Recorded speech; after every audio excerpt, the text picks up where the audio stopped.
Quero agradecer os irmãos que se esforçaram para estar aqui uma vez mais nesta noite, para estarmos meditando na palavra de Deus. Seguramente iremos sair daqui alimentados pela palavra do Senhor.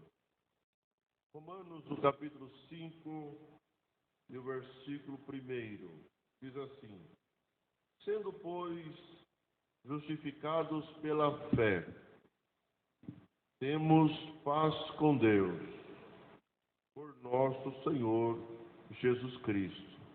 Versículo 2: pelo qual também temos entrada pela fé a esta graça, na qual estamos firmes e nos gloriamos na esperança da glória de Deus.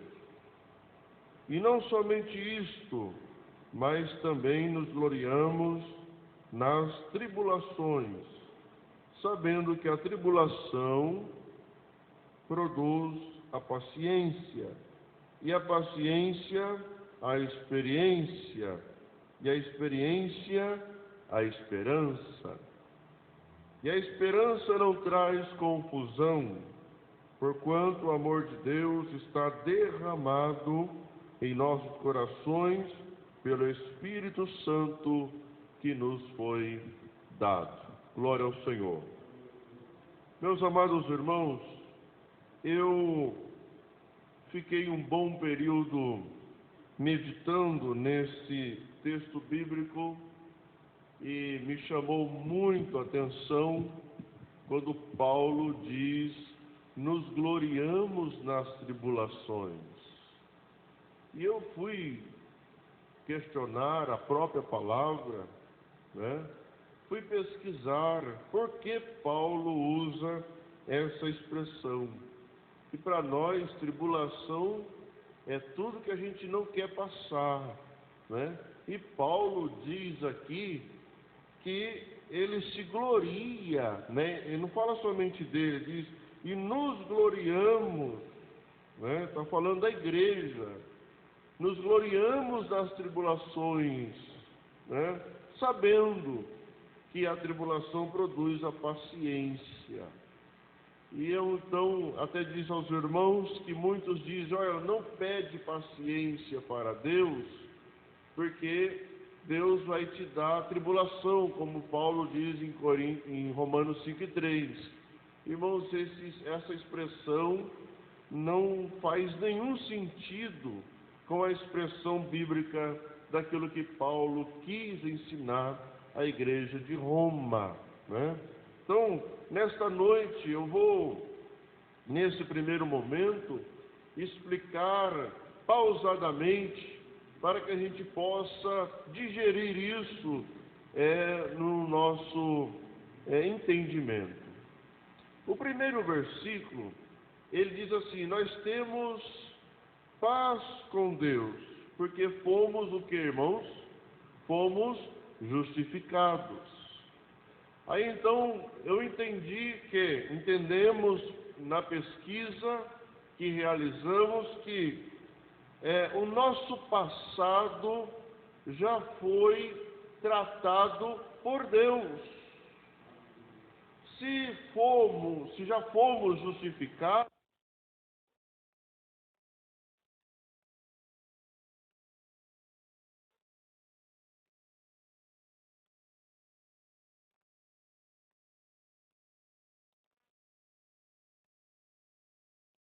tribulações não são tribulações decorrentes ao pecado, não são tribulações decorrentes ao erro, não são tribulações decorrentes à consequência de nossas atitudes, de nossos passados. Por quê?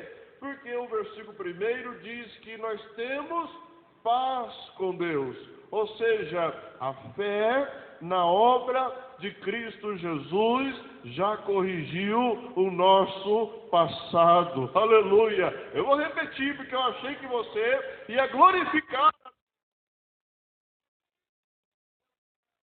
Vou repetir para você. Fomos justificados pela fé.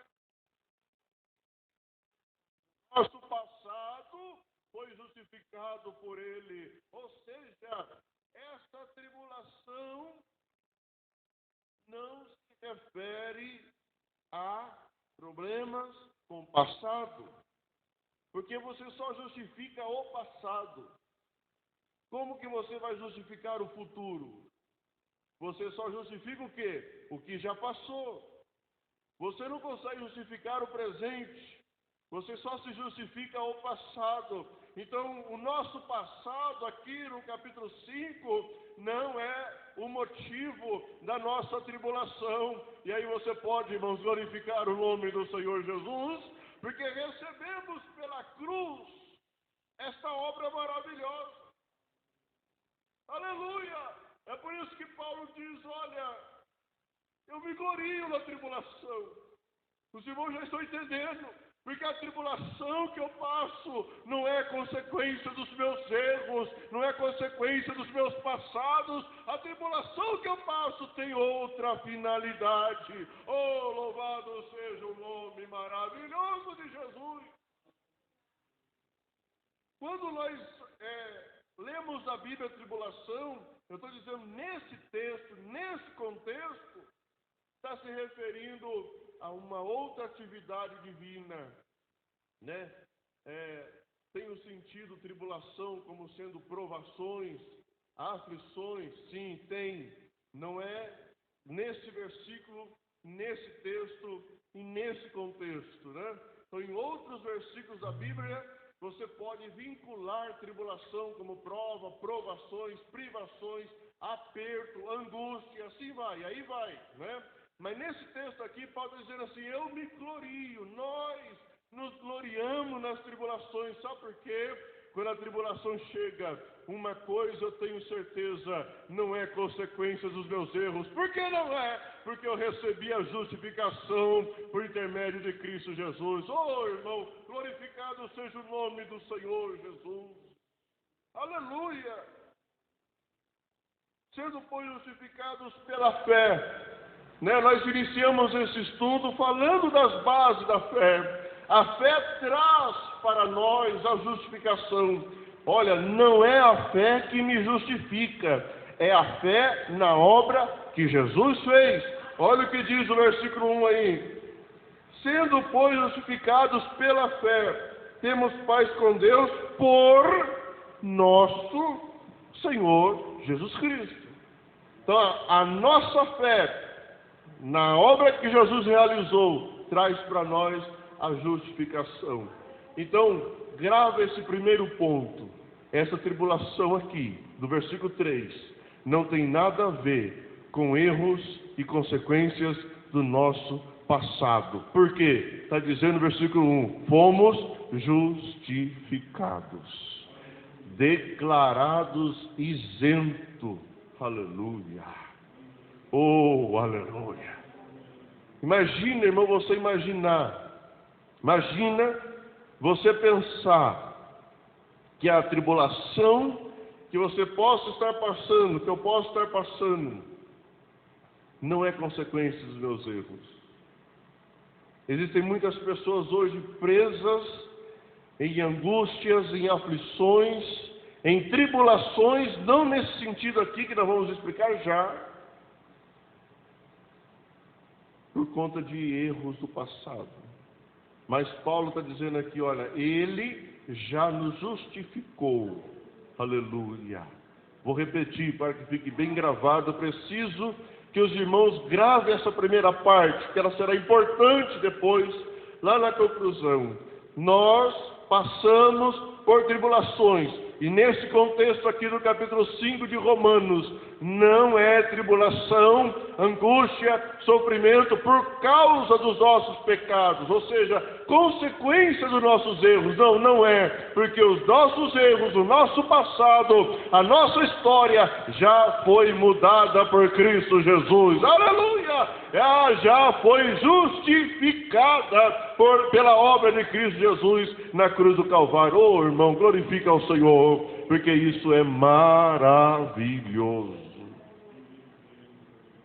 Isso não tem valor, não tem preço que pague. Olha o versículo 2.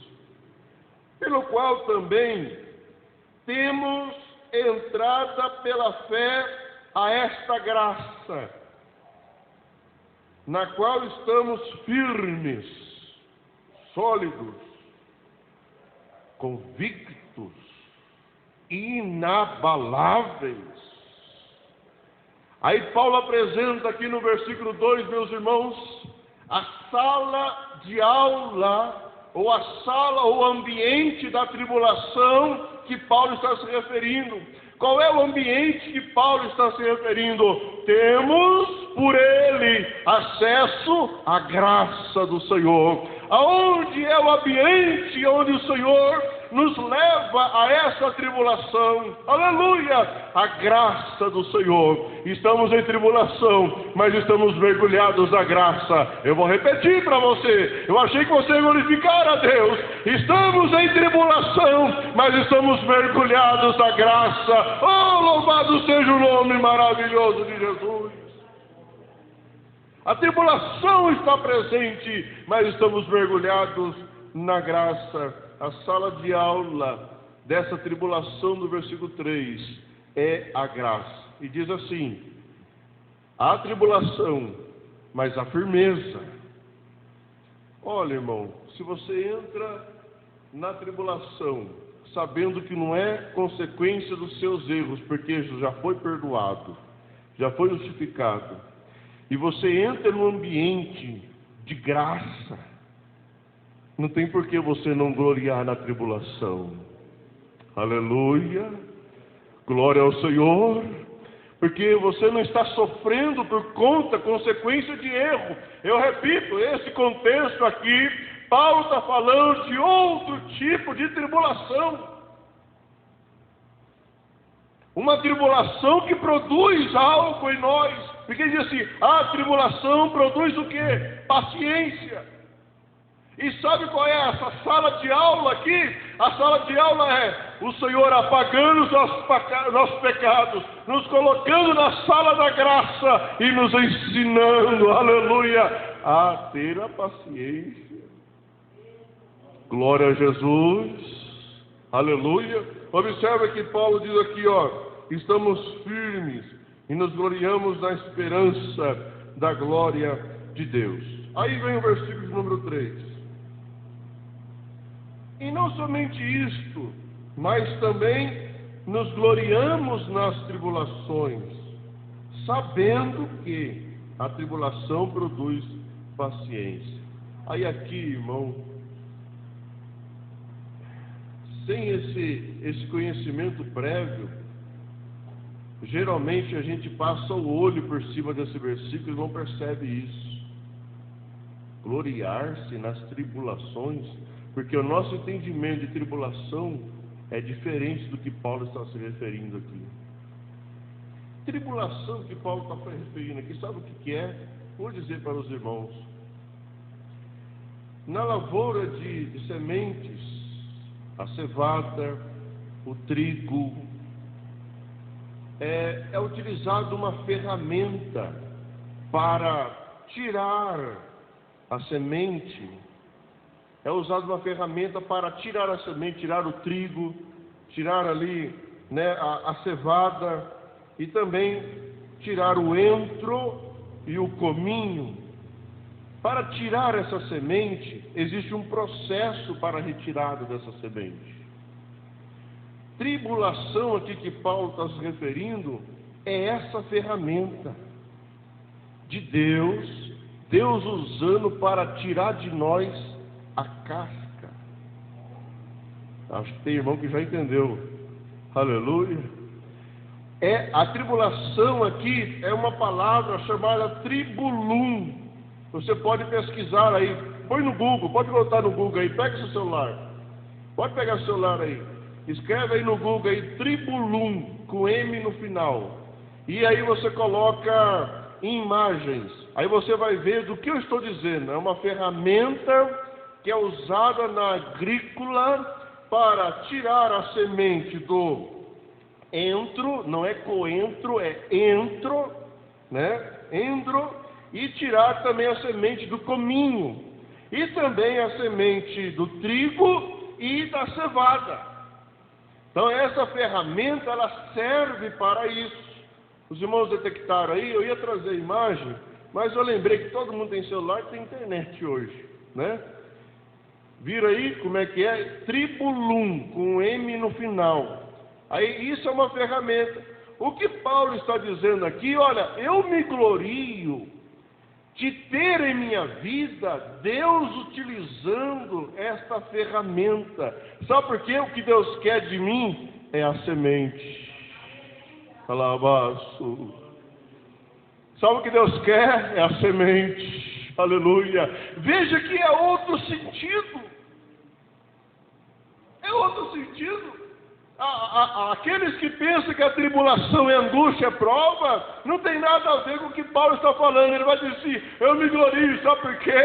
Eu estou sentindo que o rolo compressor, ou o tribulum, a ferramenta de arrancar a casca da semente, está sendo efetiva na minha vida, e o Senhor está extraindo a semente. Aleluia! O Senhor está extraindo a semente, o Senhor está tirando a casca e extraindo a semente. É por isso que Paulo diz, eu me glorio nessa história, eu me glorio nesse serviço, porque o que vai sair de mim, aleluia, não é sofrimento, o que vai sair de mim não é angústia, o que vai sair de mim é o fruto, aleluia, é o fruto que está guardado. Glória a Jesus. Você pode glorificar ao Senhor, porque essa ferramenta, ela serve para quê? Abra a sua Bíblia lá em Isaías. Olha o que Isaías diz. Deus usou essa ferramenta em Israel. E Paulo sabia disso. Paulo era um conhecedor da lei, um conhecedor dos profetas, né? Ele era fariseu, né? Nato. Isaías, no capítulo 28. Olha o que Deus fez uma vez com Israel. 28, e o versículo de número 25.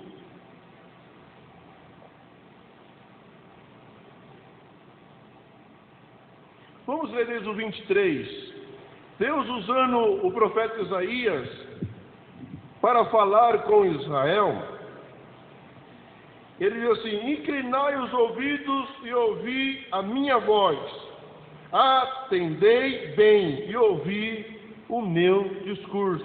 Isaías falando, ouve Israel. Versículo 24. Porventura lavra todo dia o lavrador para semear? Não. O lavrador, ele não fica todos os dias lavrando, mexendo com a terra. Se ele mexe com a terra, é porque ele quer colocar semente. E se ele quer colocar semente, ele não vai ficar só mexendo na terra, ele vai botar semente. E quando ele coloca a semente, ele sabe a obra que ele fez na terra. Quem entendeu? Aleluia.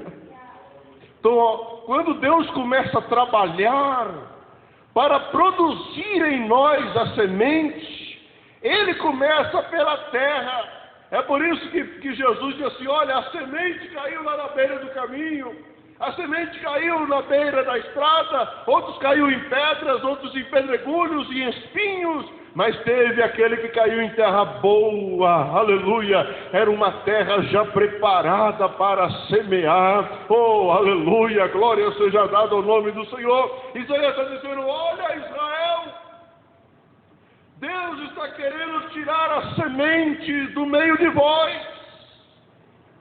Porém, Ele está trabalhando nesse momento, nesse capítulo aqui, Ele está trabalhando na terra. Deixa Ele remover, deixa Ele tirar os entulhos, deixa Ele tirar os torrões, deixa Ele tirar as pedras, aleluia, vai ficar a terra pronta para Ele botar a semente. Oh, louvado seja o nome maravilhoso do Senhor. Aí o versículo 25, versículo 24 nós estamos. Porventura lavra todo dia o lavrador para semear? Uma pergunta. Ou abre e esterroa todo dia a sua terra? Não, não vai ser sempre assim. Isaías está dizendo, não vai ser sempre assim. Deixa Deus mexer na terra. Aleluia. Ele tem propósito. Eu vou repetir essa palavra. Deixa Ele mexer na terra. Deixa Ele mexer no barro. Deixa Ele amassar o barro como oleiro, como Ele é. Aleluia. Ele vai botar semente. E quando Ele bota a semente, Ele sabe que vai sair o fruto. Oh, louvado seja o nome maravilhoso de Jesus. Aí o versículo 25. Não é antes assim, quando já tem gradado a sua superfície, então espalha nela a ervilhaca, a semente, e semeia cominhos, e lança nela o melhor trigo, ou cevada escolhida, ou centeio, cada qual no seu lugar. Eu não vou me prender aqui, irmãos, é um outro estudo para outro dia. Cada coisa no seu devido lugar. Aí você pode pesquisar e você vai ver. Tem um lugar que tem que plantar o cominho, porque o cominho vai ajudar a cevada vai ajudar o trigo, e juntos, aleluia, irão crescer, cada coisa no seu devido lugar. Aleluia, glória a Deus. Olha o versículo de número 26. O seu Deus o ensina e o instrui acerca do que há de fazer. Para dar certo, tem que seguir as instruções de Deus. É Ele que vai dar o crescimento. Eu vou repetir, é Ele que vai dar o crescimento. Eu vou repetir, é Ele que vai dar o crescimento. Planta, mas é Ele que dá o crescimento.